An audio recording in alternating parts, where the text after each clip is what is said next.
Hello everyone, welcome to my channel. আশা কৰিছো আপোনালোকে ভালেই আছে। আজি আপোনালোকৰ ওচৰত মই আন এটা ৰেচিপি লৈ আহিছো।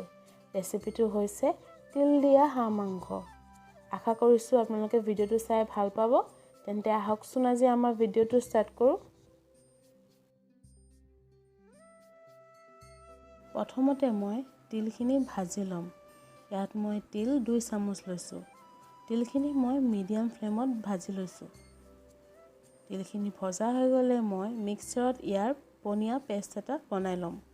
এতিয়া মই গৰম কেৰাহীত তেল অকমান সৰহকৈ দি লৈছো।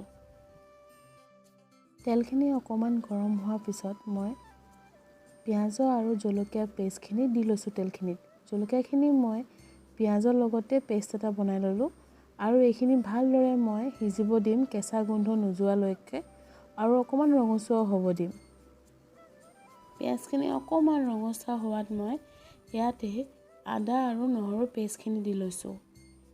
এইখিনি ভালদৰে লৰাই পিনি মই কেঁচা গোন্ধটো নোযোৱালৈকে সিজাই লম।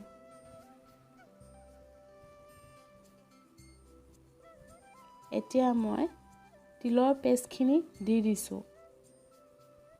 এই পেষ্টখিনিও মই অলপ দেৰি লৰাই লৈ পিনি ভালদৰে সিজিব দিম। তিলখিনি ভালকৈ সিজোৱাৰ পিছত মই ইয়াতে 1 বাটি বিলাহী পেষ্ট দি লৈছো।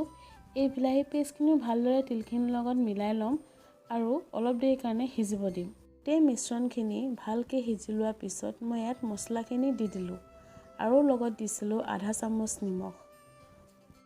মই ইয়াত জিৰা গুৰি, ধনিয়া গুৰি, হালধি আৰু অকমান মিট মছলা দিছিলো। কুহুমীয়া কোম্পানীৰ লগত মিক্স কৰি লৈছিলো বাটিতে। এই মিশ্ৰণখিনি এতিয়া ভালদৰে মছলাখিনিৰ লগত সিজিব দিম।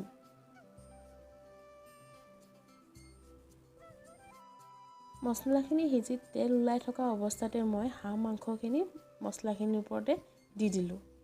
এতিয়া এইখিনি ভালদৰে মই লৰাই লম। লৰাই মছলাখিনিৰ লগত ধুনীয়াকৈ মাংসখিনি মিক্স কৰি লৈছো।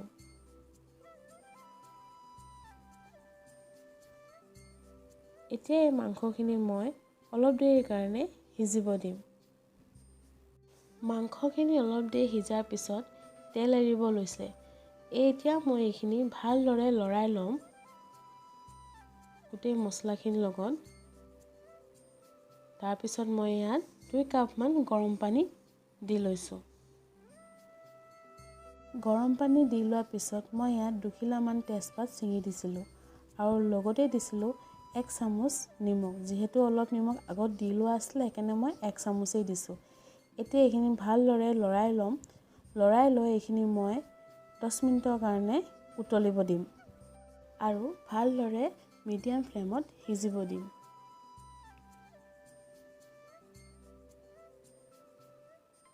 দহ মিনিটৰ পিছত আমাৰ মাংসখিনি ৰেডি হৈ গৈছে। মই অকমান জুলীয়াকৈ থৈছো। আপোনালোকে মাজে মাজে অলপ দেৰি কাৰণে লৰাইও থাকিব আৰু গেছটো একদম লো ফ্লেমত থব। এয়া আমাৰ হৈ গৈছে। শেষত মই ঘৰতে বনোৱা গৰম মছলা অলপ দি লৈ পিনি মাংসখিনি ভালদৰে লৰাই লৈছো আৰু গেছটো অফ কৰি দিলো।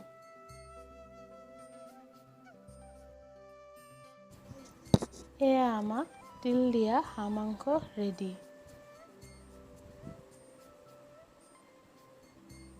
আজি এই ভিডিওটো ইয়াতে সামৰণি মাৰিছো। আশা কৰিছো আপোনালোকে ভিডিওটো চাই ভাল পালে আৰু যদি ভাল পালে তেন্তে like, share, comment and subscribe কৰিব নাপাহৰিব।